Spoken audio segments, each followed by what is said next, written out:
the Federal Democratic Republic of Ethiopia. I request the protocol to escort Her Excellency.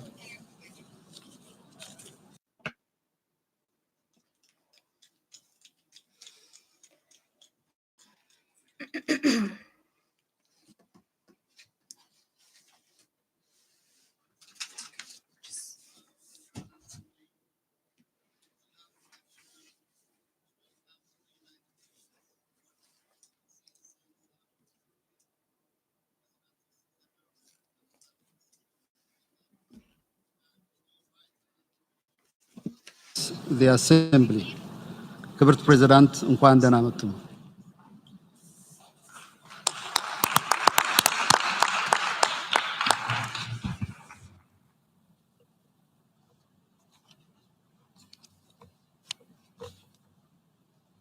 አመሰግናለሁ።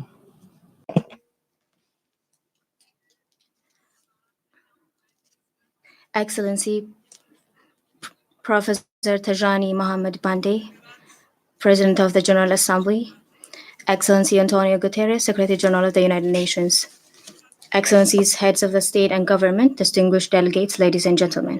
Mr. President, we are facing unprecedented challenges. Climate change is real, posing a real threat to progress, even survival, forcing us to shift resources away from development. Threats to global peace and security are multiplying. Geopolitical and trade tensions, arms races, proliferation of weapons of mass destruction, terrorism and violent extremism, poverty and income inequalities are all global challenges that require global solution.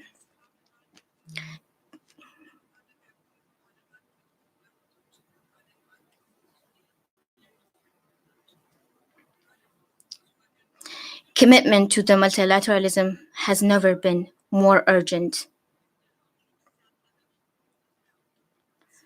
The theme of this year's general debate could not be more appropriate. Mr. President, since Ethiopia's political transition in April 2018, we have launched major political, legal, and economic reforms.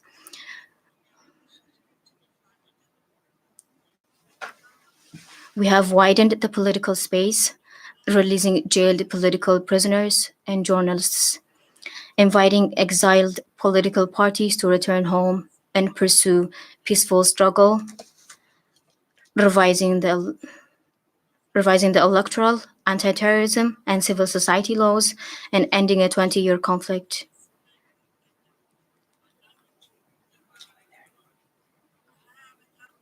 And ending the 20-year conflict with Eritrea.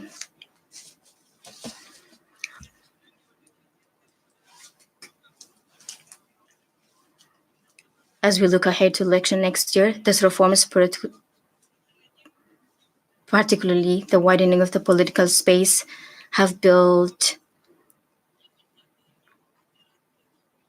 a solid foundation for lasting democratic order. We have also initiated liberalization of our economy, building on a decade of sustained growth.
parties to return home and pursue peaceful struggle, revising the we have recently launched anti-terrorism, a homegrown civil society laws, and ending a 20-year conflict to address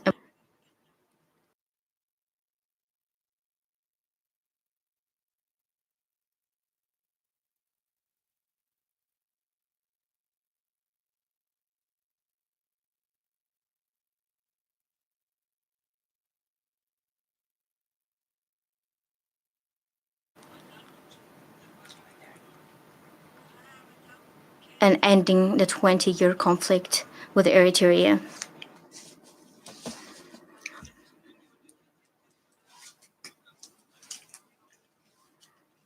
As we look ahead to election next year, this reform is particularly the widening of the political space have built a solid foundation for lasting democratic order. We have also initiated liberalization of our economy, building on a decade of sustained growth. We have recently launched a homegrown economic reform agenda that aims to address emerging macroeconomic imbalances, resolve structural bottlenecks, including the ease of doing business to stimulate private sector growth and create new opportunities. Inclusivity has been a core element of the policy, and we have made job creation for the use an epicenter of the reform. We are taking firm steps to institutionalize this reform, addressing the huge gap in gender parity, including at the highest levels of government. If you were to close your eyes and think of this 74th GA, who among you would have thought that a woman from Africa would be standing here to address you?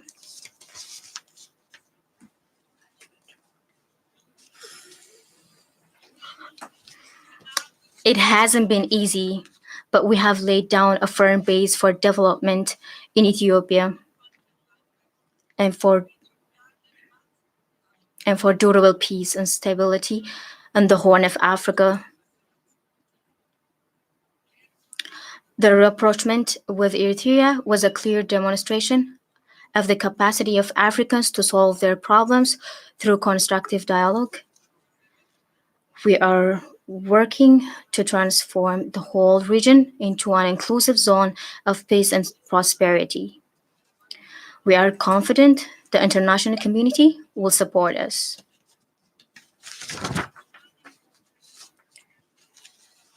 In Sudan, the formation of a government of national unity based on last month's political agreement is a very encouraging development. The negotiating parties showed faith in the mediation efforts of Ethiopia and the African Union. The new leadership deserves the full backing of the international community and their efforts to revive the country's economy. We strongly support the lifting of all economic and financial sanctions on Sudan, including removing Sudan from the list of countries sponsoring terrorism.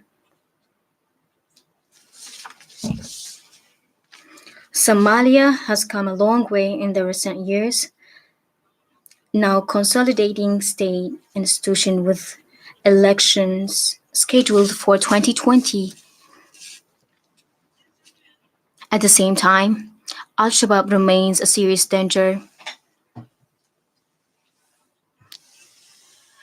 Into the wider region, and a reversal of the progress made with enormous sacrifices from the AU mission in Somalia, AMISOM, and the Somalian National Forces must be prevented.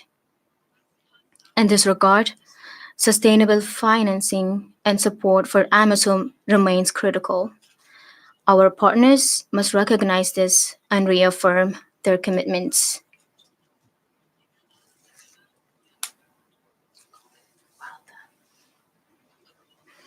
With the recent meeting between President Kiir and Dr. Machar, the South Sudanese parties have been taking encouraging steps towards the implementation of the revitalized peace agreement. The party should continue to show strong commitment to increase momentum for the full implementation of all the pre-transition objectives set forth in the agreement.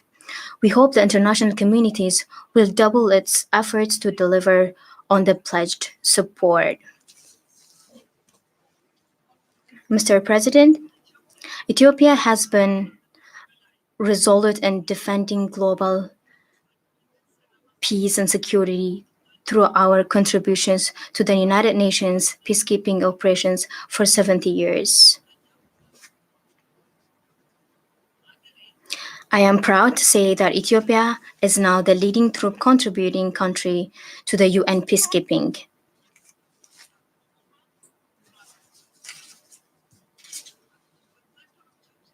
Our troops discharge their responsibilities with the highest levels of professionalism, dedication, and courage.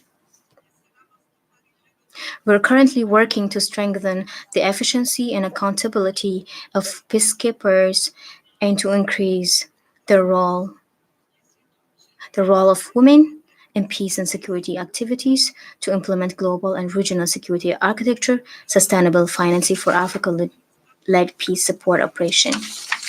In this context, let me also underline our support for Security Council reform. Mr. President, Africa has to be permanently represented in the Security Council.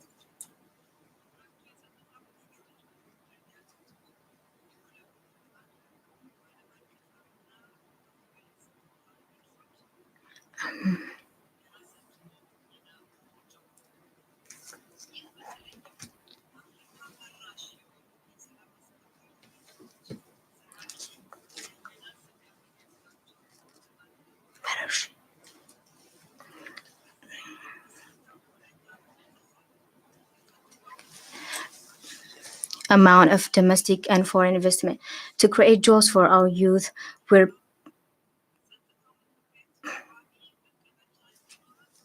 right.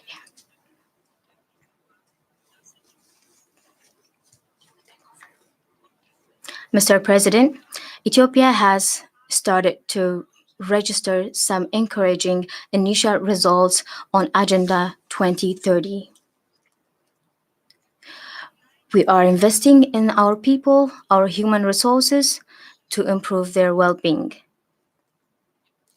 We are expanding manufacturing and infrastructure to attract and increase amount of domestic and foreign investment. To create jobs for our youth, we are privatizing state-owned enterprises.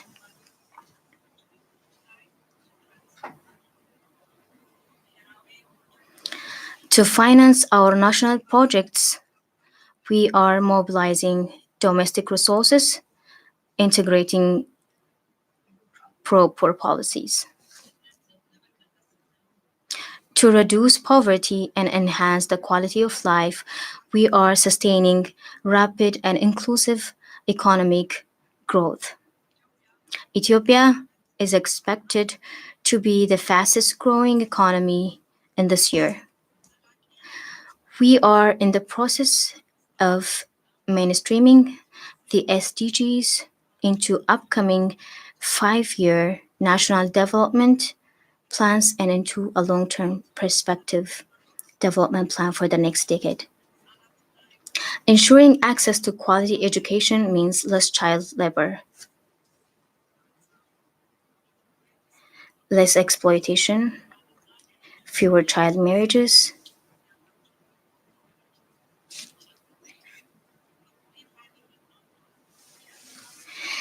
We have just launched the Ethiopian Education Development Roadmap.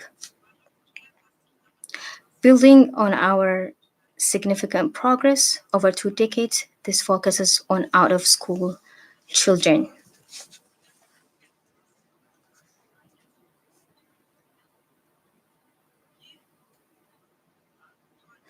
Many of these are from pastoralist or disadvantaged areas, groups with special needs, or the physically disabled. The roadmap provides for strengthening alternative modes of delivery. It, it also focuses on girls as they are still less likely to complete primary education, and on equality, addressing the barriers to education in the classroom or at home. We are increasing education spending significantly. We hope donors live up to their commitments and target and deliver aid more effectively. Mr. President, my country, with more than 100 million people, is perpetually affected by climate induced drought. It is high time to act urgently and decisively. That is why Ethiopia has agreed to co-lead the energy transition work stream for the Climate Action Summit.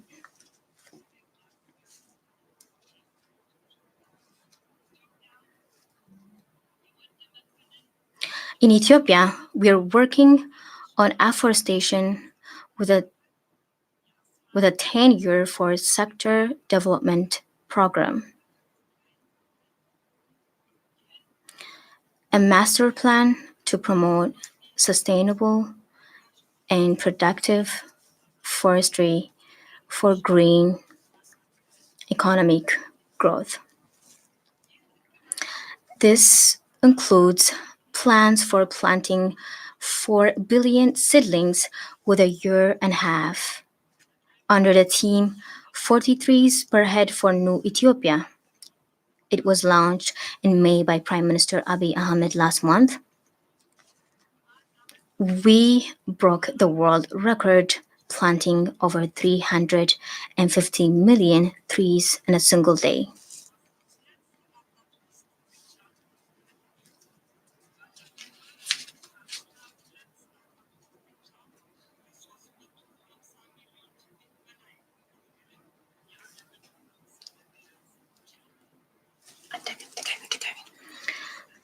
Mr. President,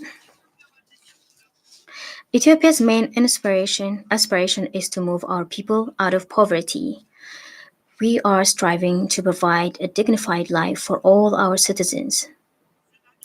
The central element of our vision for sustainable development includes building infrastructure and harnessing our national resources.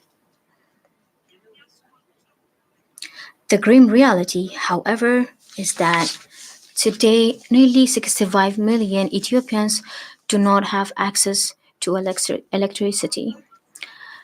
And the construction of the Grand Ethiopian Renaissance Dam on the Blue Nile is merely to generate hydroelectric power to offer our people an opportunity at least to have supper with a light on. The Nile Basin countries enjoy one of the oldest relationships in human history. We are inseparably linked by the civilization and by this great and noble river. The seeds of our common development were planted thousands of years ago.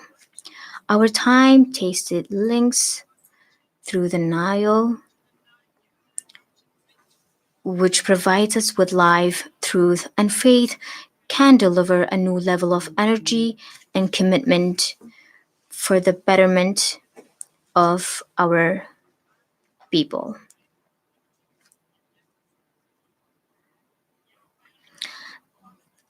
The utilization of the Nile waters also offers a unique opportunity for our transboundary cooperation between the sisterly countries of the region. it should never be an object of competition and mistrust. Ethiopia strongly believes the utilization of the Nile River shall be based on the principles of international law, namely the principles of equitable and reasonable utilization of natural resources and the causing of no significant harm. We have always been keen and committed to the establishment of a multilateral legal regime on the basin-wide utilization of the river. The signing in May 2010 of the Cooperative Framework Agreement CFA of the Nile, following 13 years of negotiations, was the first and only truly inclusive multilateral treaty. The consultations and negotiations, as well as the signing of the agreement on the Declaration of Principles, are testament to Ethiopia's commitment to cooperation in line with the CFA. The remaining technical matters regarding the Grand Ethiopian Renaissance Dam should be left to our experts. In this regard, the technical ministers of Ethiopia, Sudan, and Egypt met earlier this month in Cairo, and they will reconvene again at the end of September and early October 2019 in Khartoum. We should encourage and give our fullest support to the technical people to produce a scientific and evidence-based recommendation. As we have always said, cooperation in the Nile Basin is not an option, but a necessity for a win-win cooperation and mutual interdependence among the Nile Basin countries. Mr. President, we are fully committed to implement the Sustainable Development Agenda and the Paris Climate Agreement. From our own experience, we know peace and security, reducing poverty, achieving prosperity are attainable. The world does have the resources, the capabilities, the capacity to preserve our planet. But time really is running out. We must accelerate the process to implement and deliver commitments to avoid leaving anyone behind, to provide the policies needed for employment, development, peace, and security. Above all, we must work for a multinational global environment within which we can take all our concerns and interests into account, and in which we can all move forward to achieve our goal of collective security and prosperity. I thank you. On behalf of the General Assembly, I wish to thank Her Excellency Sahle-Work Zewde, President of the Federal Democratic Republic of Ethiopia, for the statement just made. May I request representatives to remain seated while we greet the head of state.